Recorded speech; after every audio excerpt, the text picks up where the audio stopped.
The altitude of a triangle is the line segment that connects the vertex to the side opposite the vertex at a perpendicular angle. To determine the altitude of a triangle, you'll need to be familiar with all these methods shown here.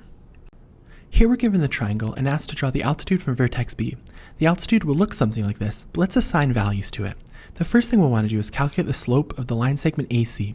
The altitude will have a perpendicular slope to this, so we simply find the negative reciprocal to determine the slope of our altitude. With this information, we can actually determine the equation of the altitude by subbing in this slope into a y equals mx plus b equation, using a point that we know is on our altitude, and solving for b. Now we have the equation for the altitude. Although this gives us the equation for the altitude, we usually want to find where it actually crosses the line segment AC.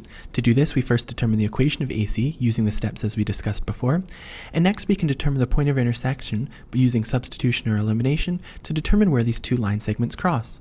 Once we have this, we have the point where the altitude crosses the line segment AC.